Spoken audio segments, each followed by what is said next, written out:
Buenas, bienvenidos.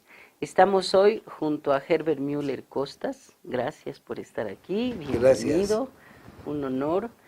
Ingeniero industrial, máster en finanzas. Herbert Müller ha sido presidente del Banco Central de Bolivia. También ha sido ministro de Energía en el periodo de Jaime Paz Zamora. Ha sido ministro de Hacienda durante el segundo mandato de Hugo Banzer Suárez y también presidente de la Fundación Müller y Asociados, de la cual, junto a estos otros temas, te invitamos a hablarnos y a compartir con nosotros, Herbert. Bienvenido y gracias por estar aquí. Gracias, Jimena. Y yo, la verdad, para empezar y a modo de inicio de esta conversación, creo que es importante decir que me siento muy agradecido con la vida. Y me siento agradecido con la vida porque me ha dado la oportunidad de vivir en una coyuntura histórica muy especial. Creo que la época de la historia que he vivido ha sido muy especial. Segundo, porque en esa coyuntura me ha permitido desarrollarme como profesional, como persona, haber cumplido parte de mis objetivos, de mis anhelos. Y tercero, lo más importante, porque la vida me ha dado 2 hermosos hijos y 5 nietos hasta ahora. El sexto está en camino. Media docena. Media docena. Yo, dicho eso, a ver un poquito, y mientras estabas haciendo la introducción, estaba pensando, ¿qué son las cosas que me acuerdo de mi niñez, si tú quieres? Y creo que lo que más ha marcado mi niñez ha sido el 9 de abril del 52, aunque no creas, tenía 5 años, y el 9 de abril del 52 en la puerta de mi casa se reunieron a tomar desayuno, temprano en la mañana, un grupo de revolucionarios. O sea, vivía en Sopocachi, el Ministerio de Defensa estaba más abajo, el Montículo, ahí había una fuerte balacera, pero en la mañana temprano estaban tomando el desayuno armados, estos muchachos jóvenes con sus fusiles. Y yo pensé que eso era lo máximo. En esa época no había televisión, así que ver esos hombres tan importantes, tan macanudos, me impresionaron y emocionalmente me hice movimentista desde ese momento. Y al hacerme movimentista, me hice movimentista en una familia donde mi madre era falangista y donde parte de la familia era falangista.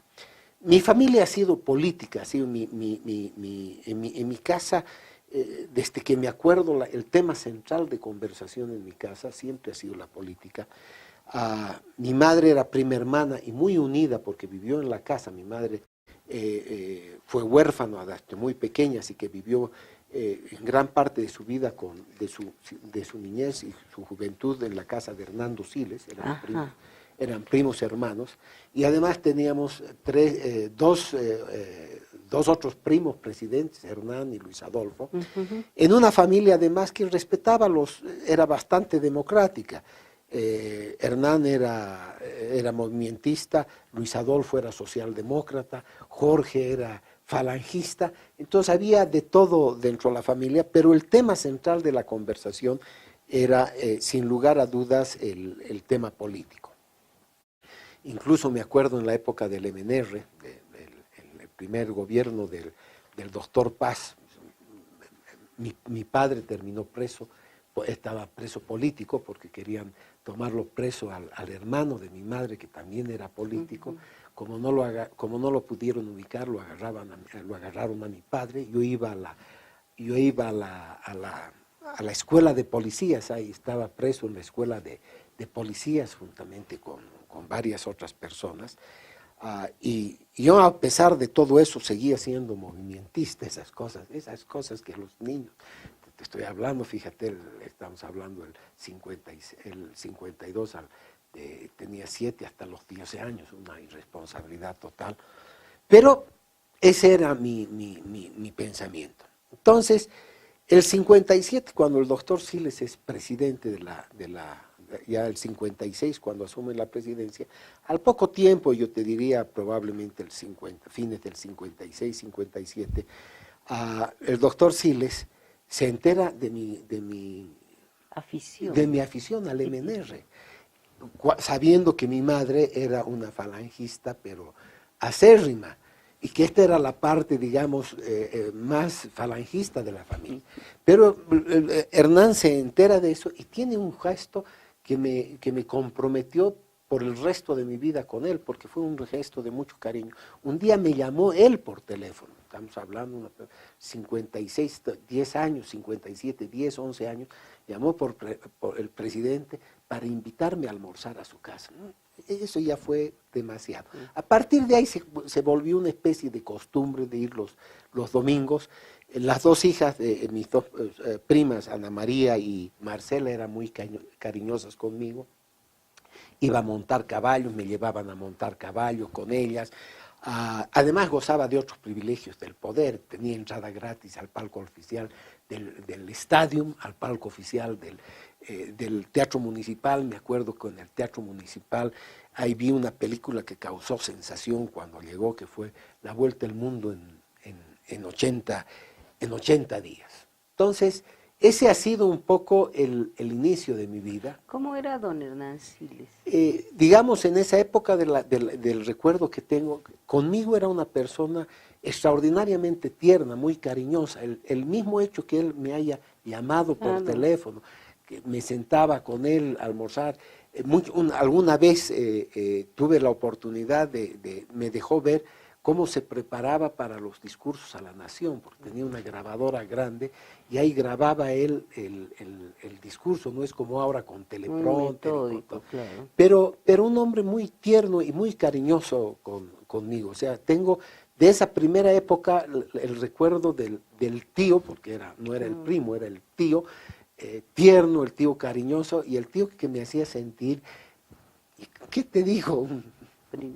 Un privilegiado absoluto y total. O sea, para mí era eso. Ya después tuve la oportunidad de estar con Hernán, ya de mucho mayor, y ahí había al estadista, al político, al demócrata convencido, y un demócrata a todo prueba, como lo ha mostrado la historia.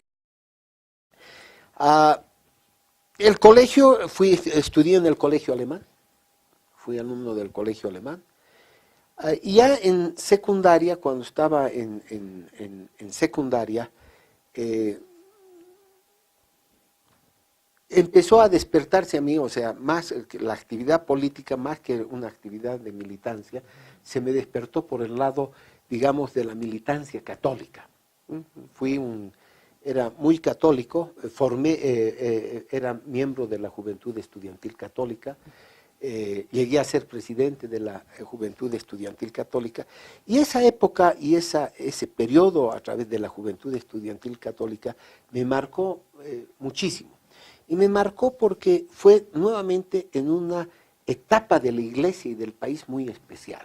Estaba Popularum Progressio, empezaba la teología de la Revolución, la opción por los pobres de la Iglesia Católica.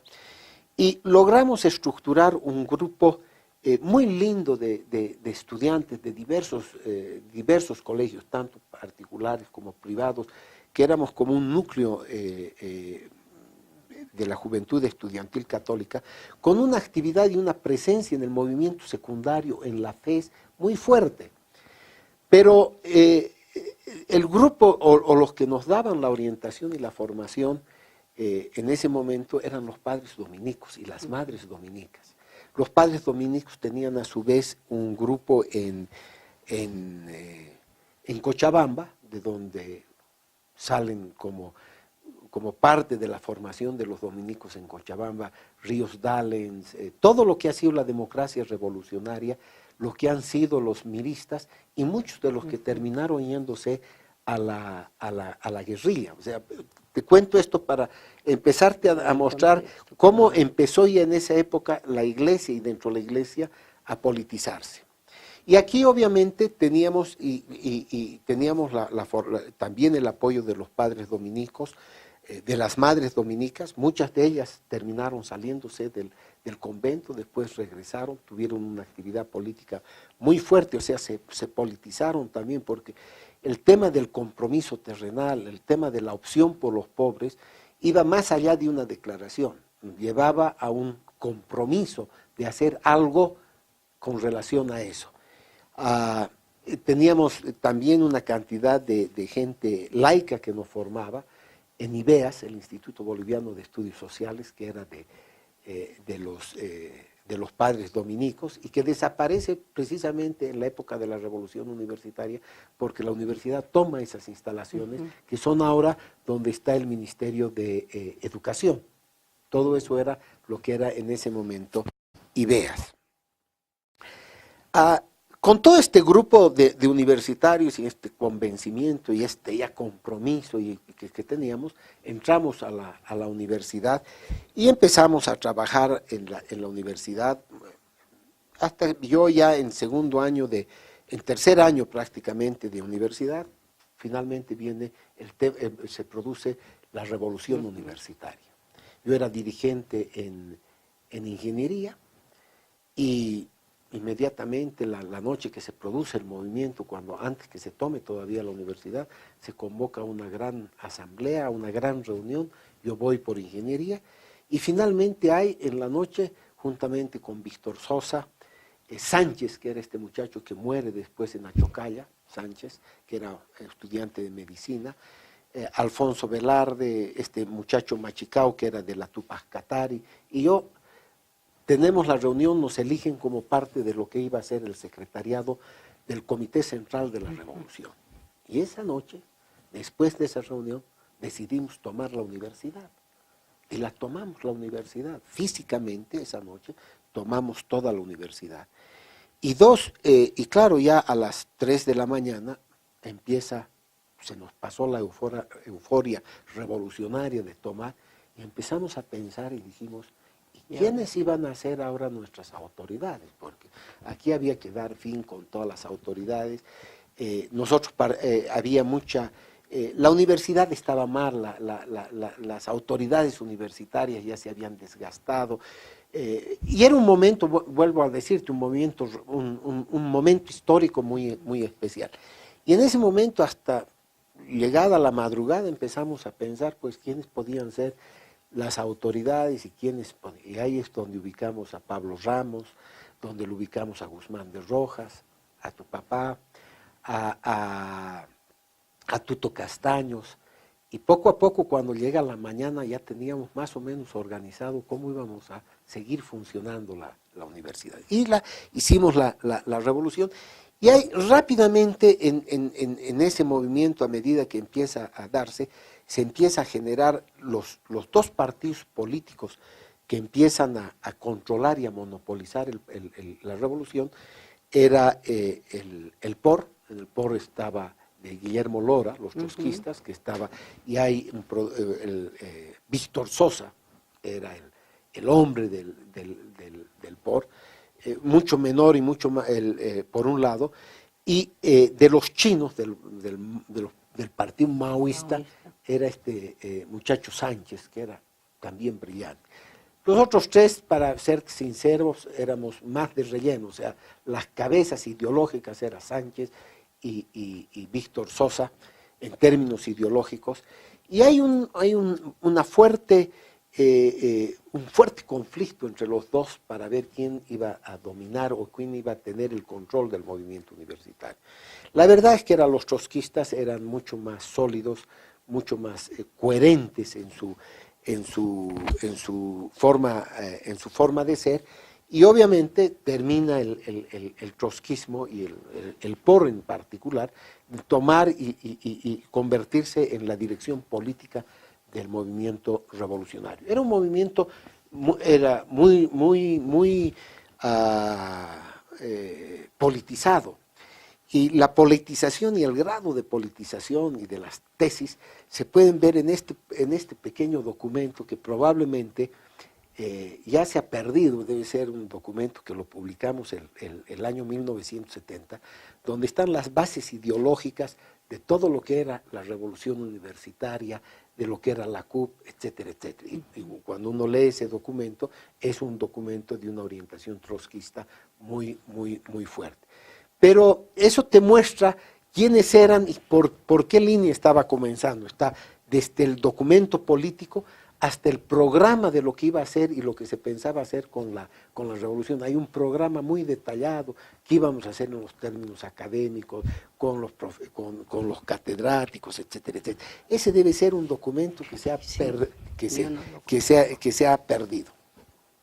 Ya una vez que la revolución se fue consolidando, los chinos fueron perdiendo influencia y aparecieron en la escena los miristas.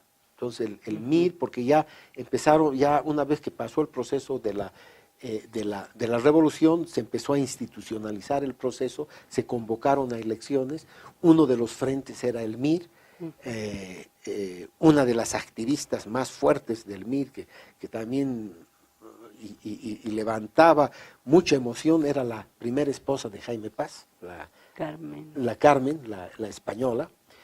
Y por supuesto, en el otro lado fundamos los trotskistas, fundamos un frente que será URUS, que dura hasta ahora, el famoso URUS. Ahora, comprenderás, yo había entrado a la universidad con toda la idea de participar en la vida universitaria, por una opción por los pobres, pero estaba dentro de la línea católica. Pero ahí vi que, o sea, los curas con los que trabajaba, las monjas con los que trabajaba, o sea, todos los que trabajamos nos empezamos a politizar. Y entonces ahí empezamos a dividirnos. Un grupo se empezó a alinear con el ELN, y el otro grupo nos alineamos con el POR. Nunca juré al POR, pero en los hechos me convertí en un militante del POR. Entonces solamente era el de Guillermo Lora, no había varias decisiones. Habían los de Posadas, pero digamos en términos de POR era el Guillermo Lora, pero habían las otras tendencias del trotskismo a nivel internacional. Pero dentro de la universidad, fuera del grupo de Posadas, el más fuerte era definitivamente el de Guillermo ¿Cómo era Guillermo Lora? Guillermo Lora era como el POR todo el grupo era un grupo, y por eso probablemente me llamó también la atención, porque era como una iglesia, éramos fundamentalistas totales, y el Guillermo Lora era el gran sacerdote, incluso además un sacerdote muy estricto. Yo me acuerdo que le pusimos el nombre de Führer, por lo dictador que era, nosotros lo llamábamos el Führer, era un dictador. Ahí estaba, por supuesto, Jorge Lasarte, de la gente que me acuerdo, habían varios. Lasarte era uno de los preferidos, uno de los miembros ahí del grupo, por supuesto Miguel Lora, César Lora, los mineros. Es decir, era un grupo muy, muy interesante, pero era así como una secta fundamentalista, pues repetíamos, la revolución por sus tareas iba a ser una revolución democrática burguesa, por la clase que la dirige iba a ser una revolución proletaria. Entonces, a partir de ahí íbamos recitando todo el pensamiento y el programa del POR, y además estábamos absoluta y totalmente convencidos de que la revolución estaba a la puerta de la esquina y que en cualquier momento iríamos a tomar ya el poder para hacer la revolución y cambiar el país para siempre. O sea, ese era el ambiente, y yo crezco, o sea, en ese tiempo en la universidad estoy con ellos de esa manera. Poco a poco, después el MIR gana las elecciones, poco a poco se van sucediendo las cosas, y en todas estas peleas, parte de la lucha política que se expresaba en la universidad, se expresaba en periódicos murales. Entonces, en el atrio de la universidad colocábamos todas las fracciones, los chinos, los trotskistas, los miristas, los posadistas, el Partido Comunista, los del PC, todos teníamos nuestros lindos periódicos murales, o sea, era la cultura de los periódicos murales. Y entonces todos los días había una especie de rutina. Nosotros tipo 11:30, 12 del día sacábamos los periódicos al atrio de la universidad, y a eso de las 12 del día llegaban los falangistas. Eran como un grupo de unos 15 falangistas que llegaban, muy valientes ellos, o sea, muy osados. Entraban al atrio y empezaban a tumbar todos los periódicos murales. Y los que osábamos hacerles frentes sacaban sus cinturones y a cinturonazos nos hacían correr del atrio de la universidad hasta no es Capitán Ravelo, la que da al otro lado de la universidad, a puro cinturonazo, hasta la Federico Suazo. Casi todos los días yo llevaba huasca de los falangistas. De que un día, un grupo de gente que siempre estaba con nosotros, pero que nunca al principio no podía ubicarlos muy bien dónde estaban, se me acercaron y me dijeron, Herbert, me dijeron, mañana, cuando vengan los falangistas, nosotros vamos a estar en el comedor, te ruego que cuando vengan nos des la voz de alarma, nosotros vamos a salir a defenderlos. Entonces, al día siguiente, efectivamente, otra vez vinieron los falangistas, corrí a dar la voz de alarma a la gente que me habían ofrecido defensa, y empezaron a salir un grupo grande. Y lo primero que noté es que cada uno de los que iba saliendo sabía exactamente a cuál de los falangistas irlo a agarrar. Ah, ya estaba frío. Y les dieron una pateadura. Los falangistas, me acuerdo, cantaban el himno nacional. Mira, ni con himno nacional, la pateadura era una pateadura realmente muy fuerte. Y al final, a cinturonazos y a patadas, les hicieron lo mismo que ellos nos hacían a nosotros. Este fue la despedida de la gente que después se fue a Teoponte. Este fue el último su acto de despedida del grupo de guerrilleros que se fue a Teoponte. ¿Y ahora tú te acuerdas quién fue el que te dijo? Sí, lo tengo en la cabeza, pero no me acuerdo, era cruceño, no me acuerdo ahorita el nombre de él, porque además era el que se me acercó era amigo, pero era cruceño, era de derecho.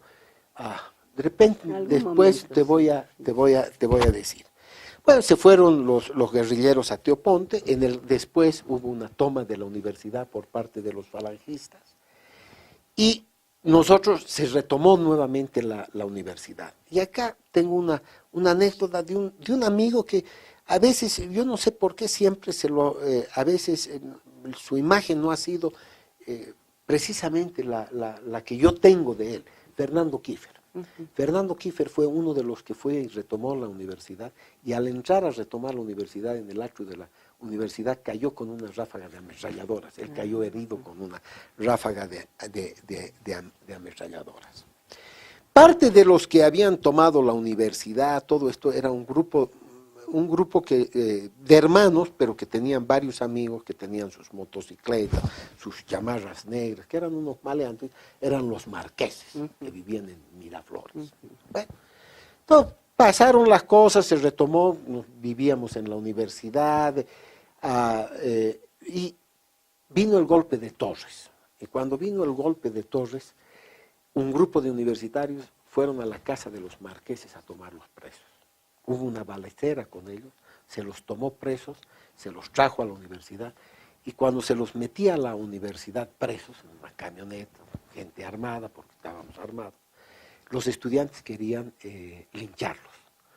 Y ahí me acuerdo con Marcos Domich, tuvimos que subirnos en lo que es ciencias básicas, en la parte de atrás, y empezar a arengar a los universitarios para decirles que lo que nosotros estábamos tratando de construir en todo este movimiento, en todo esto, era la construcción de una sociedad nueva, de un hombre nuevo, que no podíamos tomarnos la justicia en las manos.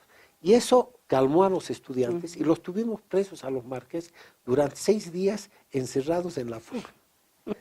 Les dábamos comida, después ya salieron los marqueses, pero fue...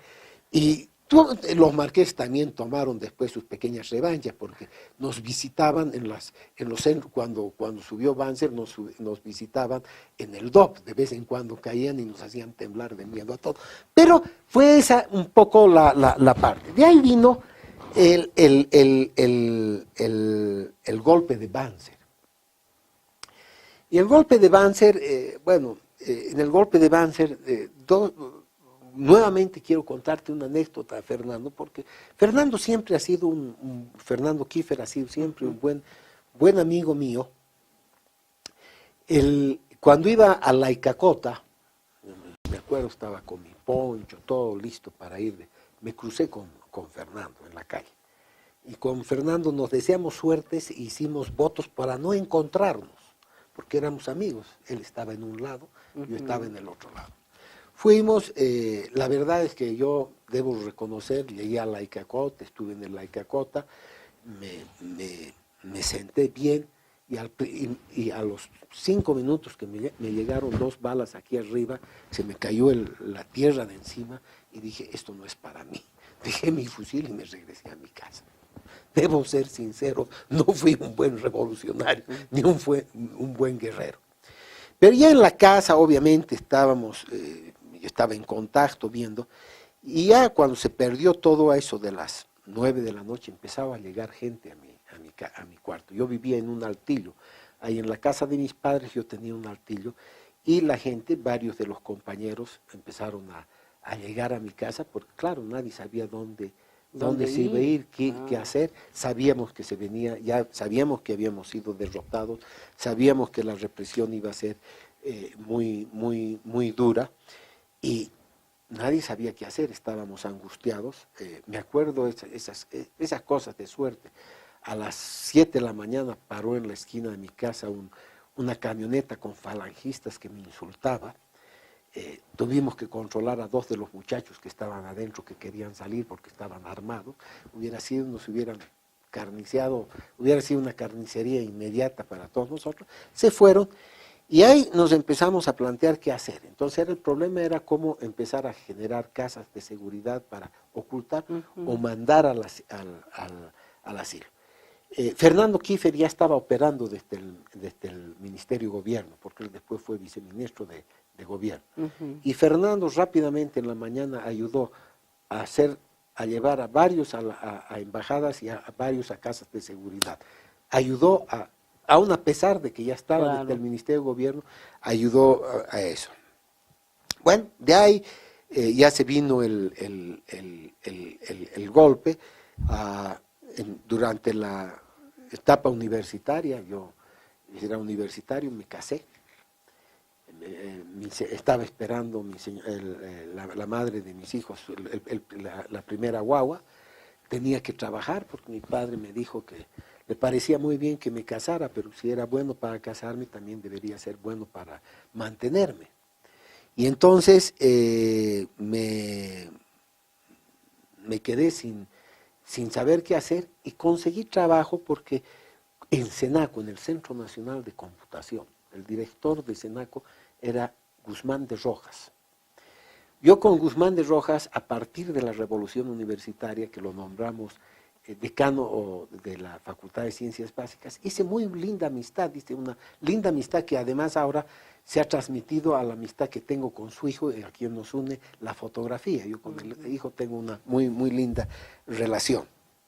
Y me dio me dio un cargo en Senaco, y en Senaco vino a trabajar también una persona a la cual conocí, me pareció una persona extraordinaria y con la cual mantengo una linda amistad hasta el día de hoy día, a Juan Antonio Morales, que había llegado. Entonces él era parte del equipo de investigación de Senaco. Yo trataba de tener el perfil más bajo posible. Yo había decidido quedarme en el país, no quería ir, o sea, no tenía chance de irme a otra parte. Iba a tener una guagua, no se me pasó por la manera asilarme, así que me puse a trabajar, como te digo, en Senaco, pero vivía con el Jesús en la boca, no sabía qué rato me iban a tomar preso. El Senaco estaba en el 5º piso de la Renta. Y un día veo llegar, uno no los reconoce inmediatamente a los agentes del Ministerio de Gobierno.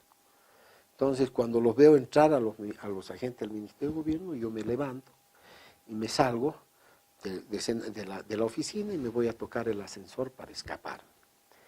El rato que salía, ellos empezaron a buscar, no me conocían físicamente, y mientras tocaba el ascensor, no sé qué pasó, la verdad es que se cerró el ascensor y yo tuve que bajarme por las gradas. Y cuando me bajaba por las gradas, un compañero de trabajo, no sabía de qué se trataba, dijo, él es Herbert Muy. Y ahí brinqué, ahí cintilas, ametralladoras, todo, y me cargaron al Ministerio del Interior. Entonces, Ministerio de Interior, me interrogaron, etcétera, etcétera. Y de ahí me mandaron al DOP. El DOP quedaba en lo que es ahora la prefectura, en la parte de abajo. Y había una cantidad de presos enorme, éramos 200 o 300, era un hacinamiento brutal el que había ahí en el DOP.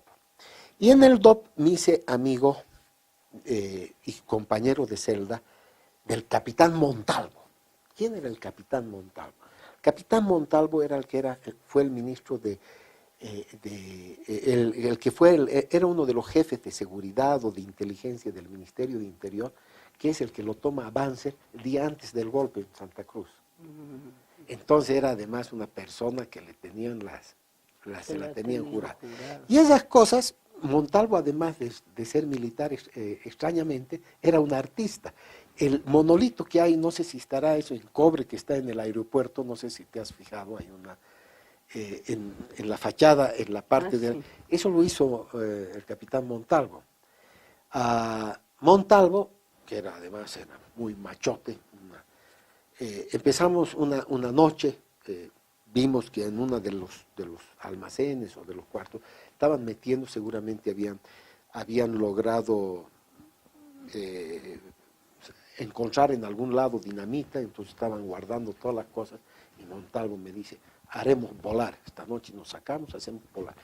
Yo miraba y decía, porque eran 3 pisos arriba de un patio así, yo decía, aquí a la primera dinamita se cae todo esto y nos morimos. Entonces de ahí empezamos a discutir que era un disparate, y ahí planificamos nuestra fuga.